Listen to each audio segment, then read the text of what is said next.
I think the one thing that I wish everybody could see is the faithfulness of our worshiping communities.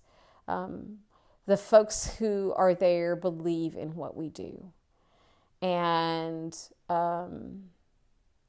it's heartwarming to me to come in, whether it's midweek or whether it's on a Sunday, and see the pride that people take in that space and the pride that people take in our liturgy and our worship, wanting to make certain that we glorify God in all the things that we do. And that's been amazing and wonderful to see.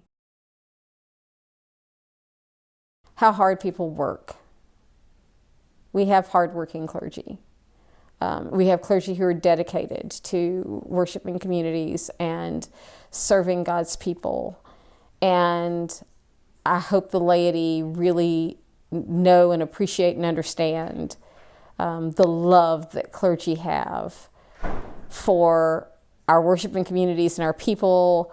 I hope that people know that, because that's an important thing for laity to know, is that we're all loving. We're busy loving. I think our clergy need to sometimes, often I think our clergy do see it, but I think our clergy sometimes need to see the level of pride, the level of deep, deep pride that folks have in the buildings and the communities, the neighborhoods, and the rich stories that people tell. When I make visitations, folks will tell me, I grew up in that house that's right there, and we have been in this church for 70 years.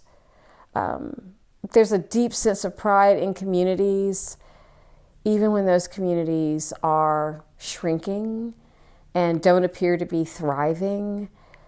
Our folks still have that deep pride in, we lived right there in that house, and the Smiths lived in the house across the street, and we all came to Sunday school and church every Sunday, and this church has been the center of this community, even when today we might look at that community and say, it doesn't look the same as it looked 60 or 70 years ago, but it's still filled with God's people. It's still filled with God's people. It's still filled with a whole lot of grace. It's still filled with a whole lot of memories that people are carrying. And we all have to remember that about the folks we're serving, that there's a deep sense of love around these communities. It's hard to say how we see the diocese in 5 years, because part of how the diocese goes is how the state goes itself. Mississippi, according to the last census, was one of our shrinking states. And if Mississippi continues to be a shrinking state, that clearly impacts our communities, and how our communities would necessarily be called to serve God's people.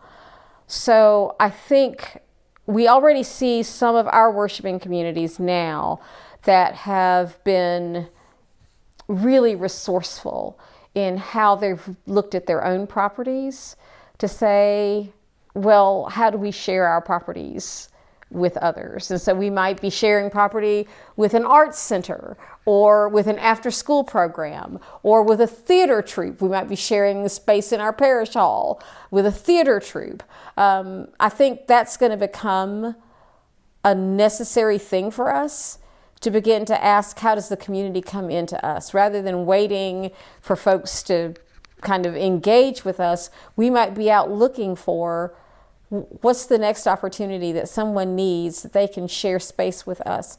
Even a couple of our churches actually have other churches worshiping in their space, because those churches don't have a place to be themselves, and we've opened the door and said, your church can worship here in this space. 5 years from now, I think we're going to be doing more of that. We've got one church that actually is leasing a large part of its property back to the state of Mississippi for training for people who have visual impairments.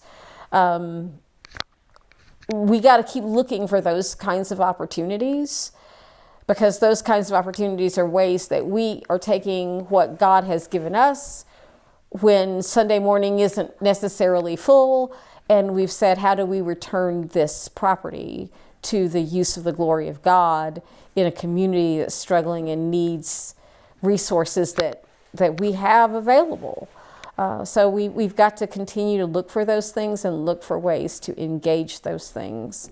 And I think 5 years from now, there's going to be more of that. There's going to be probably more 12-step groups, more respite care, more senior programs, more after-school programs.